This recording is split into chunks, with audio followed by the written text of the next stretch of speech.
नमस्कार मित्रांनो, स्वागत आहे आपला जगत रहा सत्य सोबत या चॅनलवर। पीओपीच्या मूर्तीवर पूर्ण प्रक्रिया होणार, कारण मुंबई महानगरपालिकाकडून गणेश मूर्तीची 1980 अवशेष गोळा केले गेलेली बातमी आहे। लालबागच्या राजाचा विसर्जन याच्यावरती बोललं तर आपण असं सांगू शकतो, यंदा लालबागच्या राजालाही सुद्धा त्यांचं विसर्जन पटलं नाही। कारण काय आहे, भक्तांचा अपमान किंवा श्रीमंत लोकांना दिलेली भक्तिमान अथवा गुजरातवरून आणलेला तराफा।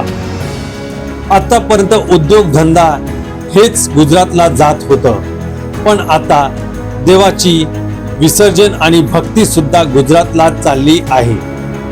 हे बघून देव ही सुद्धा रुसले। खूप प्रयत्न केल्याने लालबागचा राजाचा विसर्जन पार पडला। ग्रहणच्या दरम्यान 35 तास नंतर आणि चंद्रग्रहण मध्ये अशी कुठली केलेली वस्तू किंवा देवाला हात सुद्धा लावायचं नसतं ज्या काळामध्ये, अशी काय काळ आली, कुठल्या चुकीमुळे देवाचं विसर्जन ग्रहणच्या दरम्यान करण्यात आलं आहे हे आपण बघू। जसं गणरायाने कुबेर यांचा अभिमान गाडून टाकलेला, कुबेरला खूप अभिमान होतं त्यांचा पैशावरती, श्रीमंतावरती, पण गणरायाने कुबेराच्या घरी जाऊन त्यांना सांगितलं मला भूक लागली आहे। कुबेर त्यांच्या समोर आपल्या घराचं पूर्ण वस्तू आणून दिलं, पण तरीही सुद्धा त्यांचं पोट भरलं नाही। शेवटी कुबेरच्या जीवावरती आलं। कुबेरला धडा भेटला, श्रीमंत होऊन चालत नाही, देवाची भावना, सेवा आणि नम्रपणे असते। शेवटी पार्वतीला विनंती करून एक वाटी खीर आणून गणरायाच्या हातात दिलं। गणरायाचं पोट भरलं।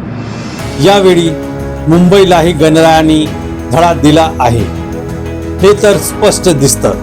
यंदाचा लालबागचा राजा रुचून चाललेला आहे। कोळी लोकांना अपमान केले गेलेला आहे, त्यांचा तराफा, त्यांचा हक मारलं गेलं, असं महाराष्ट्रामध्ये खूप दिवसापासून चाललं आहे।